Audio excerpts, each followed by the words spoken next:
Rifa International College, developing holistic personalities. A project of Rifa International University. बिस्मिल्लाहिर्रहमानिर्रहीम। Dear students, अस्सलामु अलैकुम। उम्मीद करता हूं आप सब खैरियत से होंगे। जैसा कि आप लोग जानते हैं कि लास्ट लेक्चर में हमने फंक्शंस के हवाले से बात की थी और फंक्शन की प्रॉपर्टीज और उससे रेलिवेंट हमने कुछ एग्जांपल्स को भी स्टडी किया था। आज के सेशन में हम थोड़ा सा एडवांस डिस्कशंस करेंगे कि फंक्शंस को किस तरह से यूटिलाइज किया जाता है। तो उस हवाले से इंतहाई important concept that is called function call. हमने लास्ट लेक्चर में फंक्शन को बनाना सीखा, जिसमें हमने फंक्शन की प्रोटोटाइपिंग के हवाले में बात की, फिर हमने फंक्शन की डिक्लेरेशन के हवाले से बात की और उसके बाद फंक्शन की डेफिनेशन के हवाले से हमने बात की। आज हम बात स्टार्ट करेंगे फंक्शन की कॉलिंग से। फंक्शन कॉलिंग से मुराद क्या है कि आप फंक्शन को जब इस्तेमाल करना चाहते हैं, यूज करना चाहते हैं, that will be called call. Call से मुराद होता है उसको बुलाना, उसको इस्तेमाल करना। तो जब आप फंक्शन कॉल की बात करते हैं तो इसका मुराद ये है कि आप अपने सी प्रोग्राम के अंदर अपने फंक्शंस को किस तरह से यूटिलाइज करते हैं, उनका इस्तेमाल कैसे करते हैं, उनकी वैल्यूज को आप कैसे पैरामीटराइज को कैसे आप वैल्यू एंटर करवाते हैं और आपको आउटपुट जो है वो कैसे मिलती है। इन तमाम चीजों को हम फंक्शन कॉल के नाम से जानते हैं। So the process to execute a function to perform a specific task is called function call। कि आप अपने फंक्शन को जो एग्जीक्यूशन मोड के अंदर लेके आते हैं, जिसमें वो कोई अपने बॉडी के अंदर जो भी उसका टास्क है वो टास्क अचीव करता है, तो उस प्रोसेस को एक्चुअली हम कहते हैं फंक्शन कॉल। ये वो प्रोसेस है जिस प्रोसेस के अंदर आपकी फंक्शन की जो एग्जीक्यूशन है वो वर्किंग होती है, वो वर्किंग मोड में आती है या अंडर प्रोसेसिंग वो जब आता है तो उसे हम कहते हैं that is called function call. मिसाल के तौर पर आपसे कहा जाता है कि आप पानी का गिलास पिलाएं। आप पानी के गिलास में जब आप पानी भर लेते हैं, that is called function call, कि आपने वो प्रोसेसिंग स्टार्ट करना शुरू कर दी है। तो आप अपने फंक्शन को जब एग्जीक्यूट करवाते हैं तो फंक्शन की बॉडी में जो भी पर्टिकुलर टास्क उसकी बॉडी में है, जब वो एग्जीक्यूट होना शुरू होता है तो उसे हम फंक्शन कॉल कहते हैं। A function is called with reference to its name। Reference to its name से मुराद क्या है कि हमेशा फंक्शन अपने नाम के साथ कॉल होता है।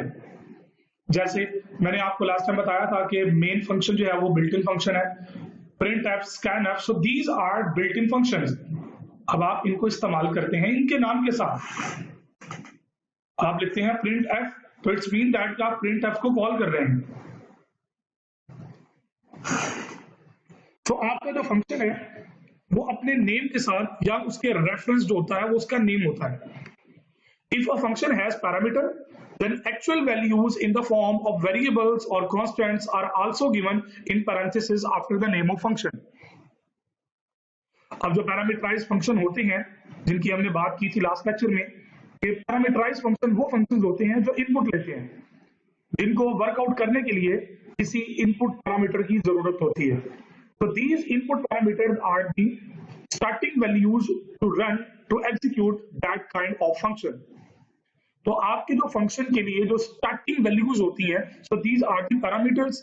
तो अगर आप फंक्शन लिख रहे हैं, फंक्शन इस्तेमाल कर रहे हैं, तो at the time of its calling आप उसके पैरामीटर की लिस्ट भी प्रोवाइड करते हैं। अब वो पैरामीटर वेरिएबल्स की फॉर्म में हो सकते हैं, वो पैरामीटर्स कांस्टेंट की फॉर्म में हो सकते हैं, या वो पैरामीटर्स जो हैं वो कोई एक्सप्रेशन की फॉर्म में भी हो सकते हैं, जिनसे इवैल्यूएट होने के बाद कोई स्पेसिफिकली रिजल्ट वहां से ड्राइव होगा। तो ये पैरेंथेसिस के अंदर फंक्शन के नेम के बाद लिखा जाता है। If a function has no parameter then the parenthesis are left blank. आप उनको खाली छोड़ देते हैं। बहुत सारे फंक्शन ऐसे होते हैं जिनकी पैरामीटर लिस्ट नहीं होती, तो आप उसको एम्प्टी भी छोड़ देते हैं। एम्प्टी से मुराद ये है कि आपकी जो पैरेंथेसिस है वो एम्प्टी होती है, खाली होती है। Similarly if a function returns a value, इसी तरह अगर एक फंक्शन जिसमें रिटर्न करना है, आपको कुछ आउटपुट देनी है, then it can be called in an arithmetic expression. or can directly be called in an output function such as printf. So जितने functions जो return type पे होते हैं आप उनको without printf या एक थर्ड वेरिएबल में स्टोर किए बगैर आप उनको evaluate नहीं कर सकते, क्योंकि ये वो functions होते हैं जिन्होंने कोई वैल्यू रिटर्न कर दी। तो जब रिटर्न आनी है तो उस रिटर्न को कहीं ना कहीं स्टोर करवाएंगे या डायरेक्ट डिस्प्ले करवाएंगे। वे दो ही ऑप्शन है ना, या उसको यूटिलाइज करेंगे या उसको प्रेजेंट करेंगे या स्टोर करवाएंगे। अगर आप उसको प्रेजेंट करेंगे तो उसके लिए प्रिंट फंक्शन इस्तेमाल करना पड़ेगा, या एक थर्ड वेरिएबल में रिजल्ट स्टोर करवा के आप उसको जो है वो प्रिंट करवा सकते हैं। या दूसरी ऑप्शन क्या है कि आप उसकी वैल्यू को किसी और जगह पे इस्तेमाल करना चाह रहे हैं। अब वो डायरेक्ट एक्सप्रेशन में भी इस्तेमाल हो सकती है या डायरेक्टली जो है वो किसी और जगह पे भी इस्तेमाल हो सकता है। सो इसी तरह आपकी जो रिटर्न टाइप होती है वो कहीं ना कहीं वैल्यू को स्टोर करवा के एग्जीक्यूट करवाता है। So when C compiler compiles the program, it generates a special code at the function call to jump to the function definition. अब यहाँ पे कंपाइलर क्या करता है कि मिसाल के तौर पर आपने फंक्शन कॉल किया, फंक्शन को इस्तेमाल किया, कंपाइलर ने यहाँ पे एक कोड जनरेट करना है। वो कोड क्या है? जो फंक्शन की डेफिनेशन है वो उठा के यहाँ कॉपी कर देगा, यानी कि एक स्पेशल कोड जनरेट करेगा जिसमें आपका कोड जंप कर जाएगा उस पॉइंट पे, इस पॉइंट पे उस फंक्शन की डेफिनेशन लिखी गई है। ये पॉइंट वो पॉइंट होता है जहां पे वो उसकी प्रॉपर वर्किंग है, एक्चुअल कोड जहां लिखा गया है कि फंक्शन एक्चुअली परफॉर्म क्या करेगा। So when the function is called for executing, control transfer to the function definition and its statements are executed. तो कंट्रोल जो होता है वो बॉडी के अंदर शिफ्ट हो जाता है और बॉडी के अंदर जो स्टेटमेंट होती हैं वो एग्जीक्यूशन की मोड में आ जाती हैं। After executing the function statement, the control transfers back to its call function. तो ट्रांसफर कंट्रोल जो होता है वो कंट्रोल जो होता है वो वापस ट्रांसफर कर जाता है आपकी फंक्शन कॉल के ऊपर। यानी कि आप ये समझ लें कि जब वो कॉलिंग मोड में आता है तो अपने पॉइंट पे जब पहुंचता है तो वहां से वो जंप करता है वहां पे जहां उसकी डेफिनेशन है, जहां पे उसका तरीकाकार डिफाइन किया गया है कि इसने क्या काम करना है। तो काम कंप्लीट करने के बाद ये वापस उस पॉइंट पे आता है जहां से ये जंप करके उस पॉइंट पे मूव किया होता है। सो यहाँ पे हम एक टाइम है एग्जाम्पल प्रोग्राम का, ताकि ये चीजें आपके लिए मजीद क्लियर हो जाए। आप देख सकते हैं स्क्रीन पे आपके सामने एक एग्जाम्पल प्रोग्राम है। Write a function name draw asterisks that display the asterisks code according to the pattern shown below. आप देख सकते हैं यहाँ पे जो पैटर्न डिफाइंड है आपने इसके मुताबिक एक फंक्शन बनाना है और उसके मुताबिक आपने इसको चलाना है। सो हम क्या करेंगे, सबसे पहले अपना एडिटर ओपन करेंगे। सो एडिटर ओपन करने के बाद मैं वही फाइल ओपन करूंगा जिसमें मैं कोड लिखता हूं। आप अपनी एक नई फाइल भी जनरेट कर सकते हैं। सो यहां से आप आएंगे इसके वर्किंग मोड के अंदर। सो सबसे पहले आपने क्या करना है, हमेशा की तरह जो मैंने तरीकाकार आपको बताया है वो क्या है कि आप सबसे पहले अपना मेन फंक्शन जो है वो टाइप करें। अब इस मेन बॉडी के अंदर आपने फंक्शन को इस्तेमाल करना है, लेकिन वो फंक्शन क्या है, उसका नाम क्या रखना है वो आप पहले डिफाइन करें। मैं एक फंक्शन है जिसका नाम रखता हूं ड्रॉ एस्टेरिक्स। ओके, पैरामीटर में इसको कुछ नहीं चाहिए होगा, सो मैं इसको एम्प्टी भी छोड़ देता हूं और इसके स्टार्ट पे वॉइड, क्योंकि रिटर्न भी कुछ नहीं करेगा। सो ये मैंने फंक्शन की प्रोटोटाइप डिफाइन कर दी। सो देखिए एग्जीक्यूशन में कोई इशू नहीं आ रहा। ओके जी, अब मैं इसको मेन के बाहर मैं इसको डिफाइन करना चाहता हूं जी, void draw एस्टेरिक्स, और यहां पे अब सेमीकोलन नहीं आएगा और इसकी बॉडी के अंदर अब हमने अपना काम करना है।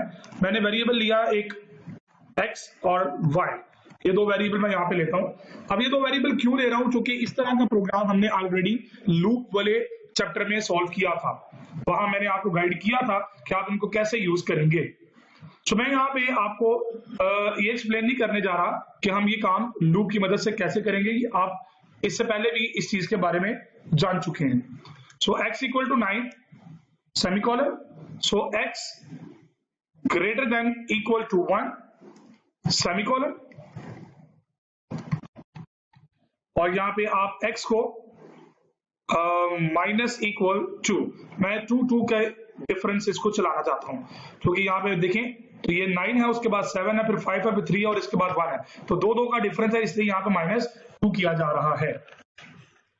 इसके अंदर जनाबे वाला एक और लूप है इसकी बॉडी के अंदर, और वो y का वेरिएबल जो हमने लिया है मैं उसको इक्वल टू 1 से स्टार्ट करता हूं, semicolon y less than equal to x and y plus plus. अब ये वो कोड है जिसको हम ऑलरेडी जान चुके हैं और आपको मैंने बता दिया था कि इसको आपने कैसे जो है वो यूटिलाइज करना है। सो ये जी स्टैटिक आपने प्रेजेंट किया, और जब ये लूप से बाहर निकलेगा तो यहाँ पे आपको एक न्यू लाइन की जरूरत है। हमने लूप वाले चैप्टर में इस तरह के प्रोग्राम को ऑलरेडी जो है वो टाइप करके प्रैक्टिकली देखा था। सो ये फंक्शन की प्रोटोटाइपिंग थी, ये फंक्शन की सारी डेफिनेशन है। अब फंक्शन की जो कॉलिंग है हम उसकी तरफ आते हैं। तो फंक्शन कॉलिंग ये है, यहाँ पे आपने ये जो लिखा मेन के अंदर, that is called function calling. तो अब फंक्शन कॉल हुआ तो देखें स्क्रीन पे जो आपको रिक्वायर्ड आउटपुट थी वो स्क्रीन पर नजर आ रही है। सो इस तरह आप डिफरेंट फंक्शंस को जो है वो पैरामीटर प्रोवाइड कर सकते हैं। पैरामीटराइज फंक्शन भी चला सकते हैं और नॉन पैरामीटराइज फंक्शन भी चला सकते हैं।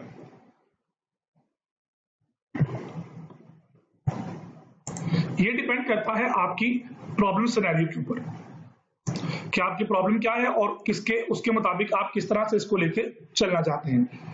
सो ये एग्जांपल आपके सामने पूरी एक कंप्लीट मैंने दिखाई, जिसकी मदद से आपको समझ आ चुकी होगी कि फंक्शंस किस तरह से कॉल होते हैं। सो नेक्स्ट हमारे पास जो कॉन्सेप्ट है वो है पासिंग आर्गुमेंट्स का, कि अगर ऐसे फंक्शंस जिनके अंदर आर्गुमेंट की जरूरत है या आपने आर्गुमेंट्स प्रोवाइड करने हैं तो उसे कहते हैं पासिंग आर्गुमेंट्स। या आप आर्गुमेंट्स कैसे पास करते हैं? सो एन आर्गुमेंट या पैरामीटर भी कहते हैं, इसे आर्गुमेंट भी कहते हैं। एन आर्गुमेंट और parameter is a piece of data pass to the function. Basically ये पीस ऑफ डाटा है जो फंक्शन को पास किया जाता है ताकि फंक्शन उसके ऊपर परफॉर्मेंस प्रोवाइड करे। So if a function use the arguments then the variables must be declared in the function header to receive the values. अब अगर ऐसा फंक्शन जो कि ये काम करता है जिसमें इनपुट रिक्वायर्ड है, जिसके अंदर पैरामीटर्स या आर्गुमेंट रिक्वायर्ड है, then the variables must be declared in the function headers to receive these values. तो आपने फंक्शन के हेडर के अंदर आपने वो डिफाइन करना है, उसके अंदर वो तमाम लिस्ट वेरिएबल्स की आप डिफाइन करेंगे। So there are two types of parameters और आर्गुमेंट्स, फॉर्मल पैरामीटर्स या एक्चुअल पैरामीटर्स। अब फॉर्मल पैरामीटर्स में और एक्चुअल पैरामीटर्स में क्या फर्क होता है, हम इनकी बात करते हैं। सो पहले बात करते हैं फॉर्मल पैरामीटर्स। ये फॉर्मल पैरामीटर से मुराद क्या है? The parameters used in the function header are called the formal parameters of the function। मतलब ये हुआ कि जो हम फंक्शन के हेडर में पैरामीटर्स इस्तेमाल करते हैं उन्हें हम फॉर्मल पैरामीटर्स कहते हैं, फंक्शंस के फॉर्मल पैरामीटर्स कहते हैं। वो पैरामीटर्स जो फंक्शन के हेडर में इस्तेमाल होते हैं। हमने लास्ट लेक्चर में फंक्शन हेडर की बात की थी और मैं ऑब्जर्व कर रहा हूं कि आपको उस कॉन्सेप्ट क्लियर है। So these parameters are used to receive values from calling function। Function जहां से कॉल होकर आ रहा है तो उसकी वैल्यूज को रिसीव करने के लिए इस्तेमाल होता है। तो दूसरे नंबर पे हमारे पास बात है एक्चुअल पैरामीटर की। अब एक्चुअल पैरामीटर से मुराद क्या है? The parameters used in the function call are called actual parameters और आर्गुमेंट। जो फंक्शन के हेडर में लिखे जा रहे हैं वो फॉर्मल पैरामीटर्स हैं, और जो फंक्शन यूज कर रहा है या फंक्शन जिन वैल्यूज के ऊपर इन्हिसार कर रहा है वो तमाम वैल्यूज बेसिकली एक्चुअल पैरामीटर्स हैं। उन्हें हम कहते हैं these are actual parameters। So these are the actual values that are passed to the function। मिसाल के तौर पर भी मैंने कहा कि जी इंटीजर टाइप का एक x वेरिएबल रिक्वायर्ड है किसी नंबर का फैक्टोरियल निकालने के लिए। तो इंटीजर टाइप का x ये क्या है? ये फॉर्मल पैरामीटर है। अब आपने कहा जी 4 का फैक्टोरियल निकालो, तो ये 4 जो पास किया ना value, that is your actual parameter, जिसके ऊपर उसने एग्जीक्यूशन करनी है, जिसके ऊपर उसने वर्किंग करनी है। So the actual parameters may be in the form of constant values or of variables। वो वेरिएबल हो सकता है, वो कांस्टेंट वैल्यू हो सकती है। It may be some time an expression जहां से कोई रिजल्ट निकल के भी आ रहा होता है। So the data type of actual parameter must match with the corresponding data type of the formal parameter in the function definition। So इसके अंदर जो इंपॉर्टेंट चीज है वो क्या है कि आपके जो एक्चुअल पैरामीटर्स के अंदर जो डेटा टाइप है ना वो वही होनी चाहिए जो फॉर्मल पैरामीटर के अंदर डिफाइन हुई है। अगर उन दोनों में फर्क आएगा तो यहाँ पे डेफिनेटली वो एरर देगा, फंक्शन एरर देगा। क्यों एरर देगा? क्योंकि आपने फॉर्मल में टाइप को छोड़ दिया और एक्चुअल में टाइप को छोड़ यूज कर रहे हैं। So difference between the formal parameters and actual parameters. Formal parameters they are used in the function header, जबकि वो actual values जो उसको मिल रही होती हैं, जो इस्तेमाल हो रही होती हैं, they are used to receive the values that are passed to the function through function call. Function call के through जो values मिल रही होती हैं ये वो होती हैं. So they are actual values that are passed to the function definition through function call. तो फंक्शन की डेफिनेशन से जो फंक्शन कॉल को मिल रही होती हैं ये वो वैल्यूज रिसीव हो रही होती हैं. So they are treated as a local variables of a function in which they are used in the function header. So some of the time, बल्कि most of the time, formal parameters जो होते हैं हम उन्हें localized कहते हैं. These are local variables treated as a local variable.